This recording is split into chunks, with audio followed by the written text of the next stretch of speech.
talked to a guy who's traveled a few roads in his time covering the Alabama Crimson Tide. We also have roadways as our theme for our playlist of the day on Southern Fried Sports. And we know Cecil Hurt loves them, some talking heads. So there you go, Cecil. We're putting you on that road to nowhere. Appreciate it. Doesn't get a lot better than Dave and the gang, does it? You know? Boy, from you were playing off of Little Creatures, which was 85, and from 78 to 85, they really released high quality album after high quality album after high quality album, including Stop Making Sense, their concert film, but Fear of Music, More Songs About Building and Food, Little Creatures. They kept a pretty high standard on what they were releasing. And David Byrne, even into his solo career, has done that. But they didn't take a contract album and put some B-sides and some filler, and they were high quality at just about every release. We've talked about it in the past too. I mean, if you just want to see as good of a live performance as you'll ever see, just from a pure entertainment standpoint, all the way around, visually, sonically, however, you need to see the Talking Heads and or David Byrne solo. You won't forget it, will you? No, it'll be something. He'll have something familiar. He'll have something new, but it'll be first class. Hey, Cecil, we're talking about roads that we've traveled, highways, roadways that we've traveled that we didn't find particularly pleasing, I guess you could say. Now, look, you've been everywhere in the Southeastern Conference. I know you've traveled by plane, train, automobile, you name it, okay, in your 30-plus years of doing the job that you've done for the Tuscaloosa News. Is there a least favorite sort of highway, roadway that you've traveled in your work throughout the years? One that you just think about, you probably traveled it more than once, and you go, oh, wow, got to make this trip again. Well, is there one or two that are up there? It depends on how you're rating worst, I guess. When Arkansas first joined the league and you had to take the old pig trail to get to Fayetteville, if you have leisurely time in the afternoon and it's a pretty day, that's a lovely drive.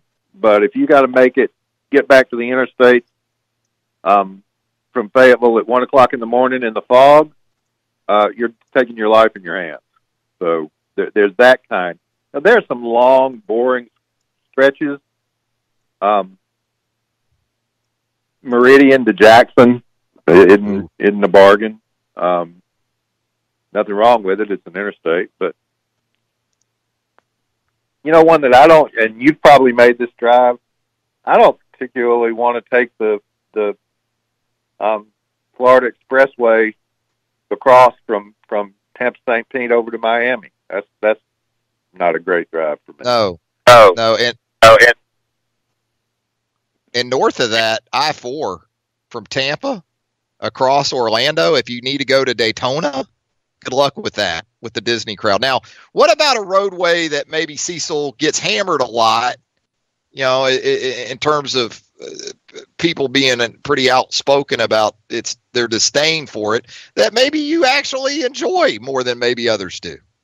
I enjoyed the trip, and I think people like this one. The trip, particularly from about Gadsden up to Knoxville, is great. It's that's a good road.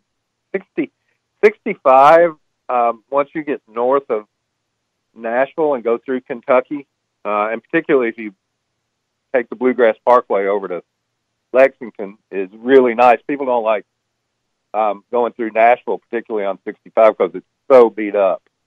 I think the weather doesn't help them, and then they've just had such stupendous growth in the traffic that their interstates are groaning pretty hard in Nashville. But I don't know. I guess the one that's famous in song and story is US 78, the Drive-By Trucker Memorial Highway from Huntsville over to Muscle Shoals. And that one can be pretty rough sometimes, but it has character. It has character. That goes a long way, Travis. All of this kind of stems from this closure of the 2059 bridges over in Birmingham. Woof. Right. As someone who hails from North Alabama yourself, can you imagine that situation for the next year and a half with 2059 essentially shut down there in the middle of Birmingham? Isn't Metallica at the arena tonight? Oh, geez, I didn't even think of that. Yeah, enter Sandman, Cecil. On that one, I'll just stay home and snooze, I guess. But I honestly, Travis, if I were going up, and I've obviously got basketball tonight, but if I were going to the show, I would probably try to get off at the 65 North, like you were going to Huntsville, and then take maybe Finley Boulevard, take a right off of that or one of those exits, and just come in from behind. Just come in from the north side, behind, if you consider the front to be the right there on 2059, and try and find some parking on the north side. I think that would be safer. Well, we can always count on you, Cecil. When you're leaving now, I can't help you because Lars and the boys are going to have some people pumped up. You can't hear a thing. You'll be driving completely deaf. So just please be patient in that situation. Don't take out all your heavy metal adrenaline trying to get back up on the interstate. The boys got enough juice still to pack that place tonight, Cecil, Metallica, in your opinion? I think there's some tickets for sale, but I think a lot of people will go. That's a Tuesday night. If you trend that way, that's a life list band. You want to get them off the bucket list. And I think that I have no question they'll put on a good show. You'll be deaf for 2 days, but it'll be tinnitus will settle in nicely for you in the days after this one. I think it's improved a little bit, but it is not the acoustically perfect Legacy Arena. You got a little. It's not the Alabama Theater, Cecil. You got a little reverb coming off that back wall in that hockey arena.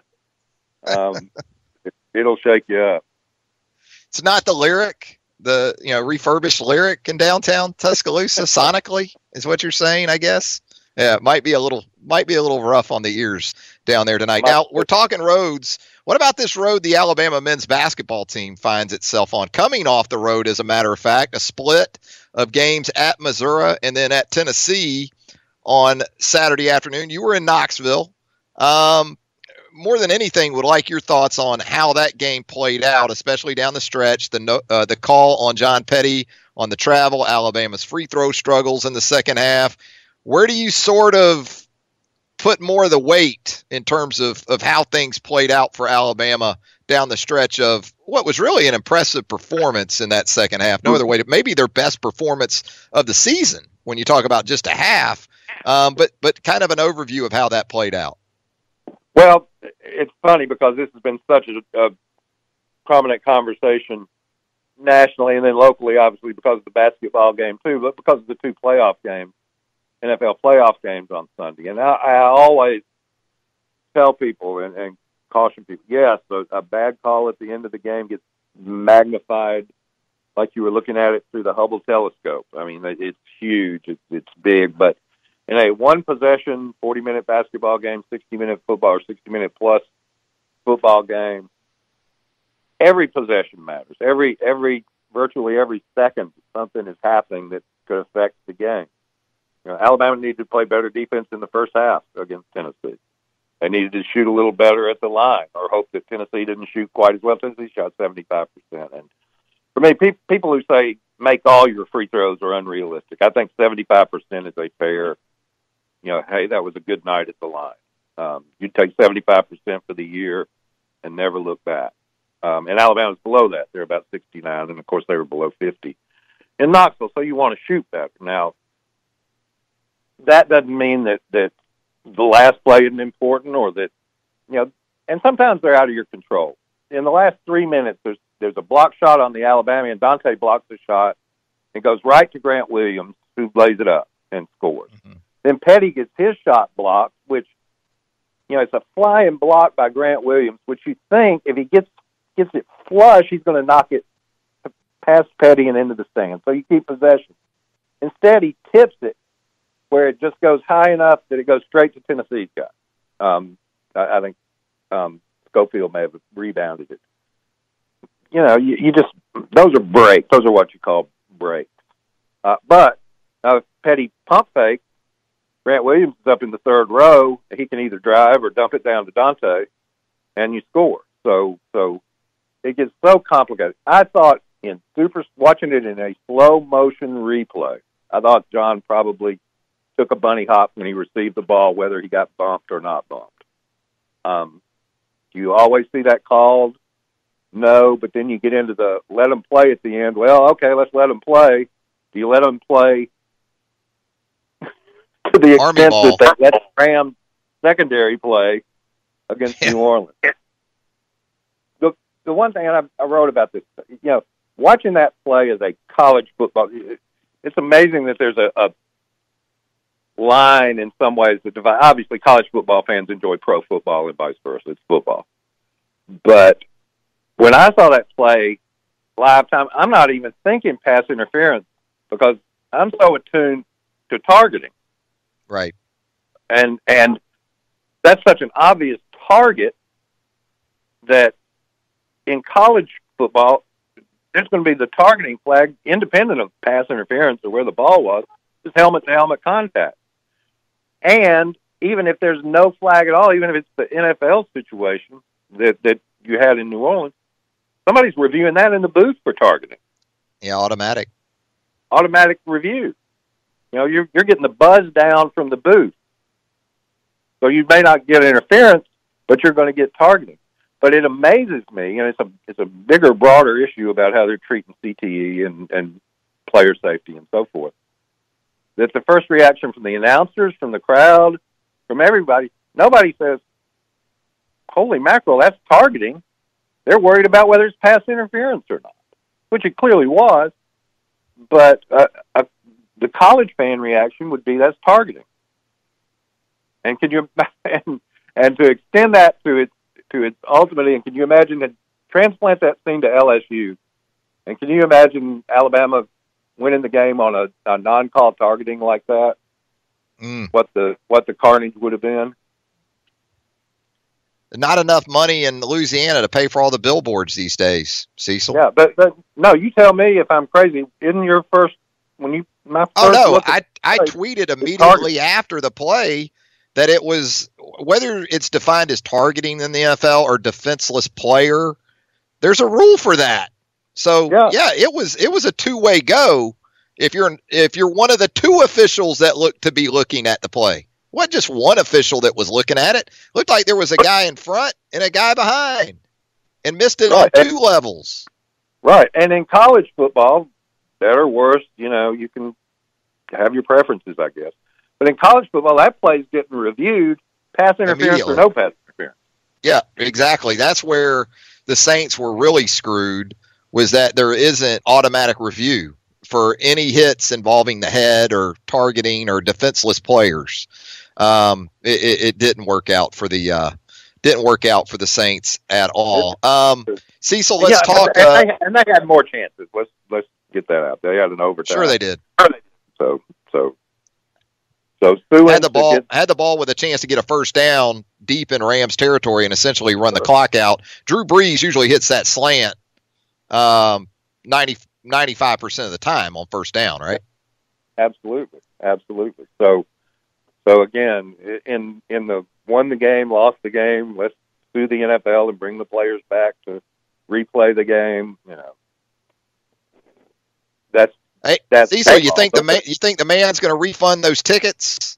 Those Saints might. I'll tell you who ain't going to replay the game. It's the man, right? He's not replaying it. I'm telling you, those Rams ticket holders, they went and had a nice dinner at the Palm or How quick did they cash those tickets, you think? Absolutely. Absolutely. Had a nice dinner at Harrah's. And New York, went to the Italian place in New York, and Yeah. sorry. They had the top end. They had the strip prime rib dinner, not the one downtown in Vegas, right? Absolutely. At the old place. You make a cash deposit, you make a couple of car payments, and that money's done. Cecil, those prime rib, or more likely they went and doubled down on the Patriots, but who knows? yeah, feeling really too good about themselves at that point. Although that would have worked out for them in the end with the Patriots. What about Tom Brady at this point? It's kind of amazing, isn't it, that seeing as how that game worked out, and you talk about getting some breaks, Patriots obviously did in that game as well. How different we might be talking about the Pats moving forward, Tom Brady moving forward.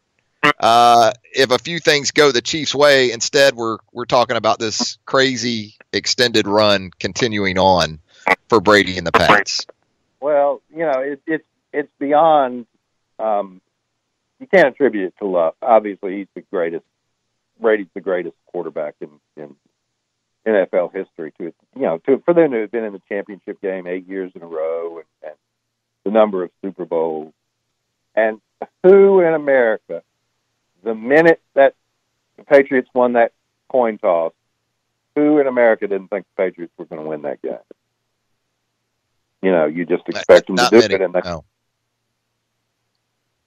So yeah, he's certainly the best of my lifetime. Imagine Namath is a Hall of Famer for getting there once and winning it once, and was a great player and a great passer. But imagine if Namath had won for 20 years like Brady has won. The longevity is what's nuts. He could have 2 Super Bowl titles, but the fact that he's about to play in another at 41 separates him from pretty much everybody else. I'm going to assume you were there. I was there in the Orange Bowl watching him. That's 20 years ago. Yeah. Playing against Alabama. Yeah, last college game. Following the 99 season there. I guess it was the 2000 Orange Bowl. Yeah, absolutely crazy. Sean Alexander, who you consider having had a good NFL career, and it's a different position, but think how long Sean's been retired. I've seen Sean at more Alabama national championship games in the last 5 or 6 years than I've seen since he finished playing. It kind of speaks to how long he's been out now. Think how many kids Sean has had time to bring into the world. I think they're at 10 now. Yeah. So Phillip Rivers too. While we're at it, Phillip Rivers. But think how long ago the 1999 Alabama Mike Dubose coached Crimson Tide was. Think how much water's gone under the bridge. And that was Tom Brady. Yeah. That's some perspective, no doubt. Hey, as we let you go, Cecil, here on a Tuesday edition of Southern Fried Sports presented by Carty and Lloyd, attorneys at law, and Mercedes-Benz of Tuscaloosa.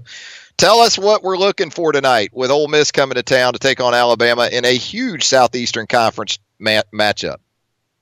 Really got to defend the three. Their backcourt. They have the best backcourt, I think, in the SEC. They're not as good in the front court as Tennessee, or don't have probably at 5 positions, although they beat Auburn. But they're not solid at 5 positions in the way that Auburn was. But their backcourt is really good. Alabama's going to really have to defend on the perimeter. Turn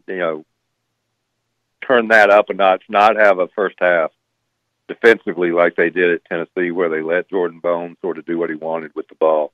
They can't do that against Ole Miss. There you go. Cecil Hurt of the Tuscaloosa News and Tidesports.com. I think we covered it all, Cecil, from the talking heads to Vegas prime rib buffets to tonight's Alabama-Ole Miss basketball game. As always, we appreciate you taking the time. Thanks, Cecil. Okay, thanks a lot.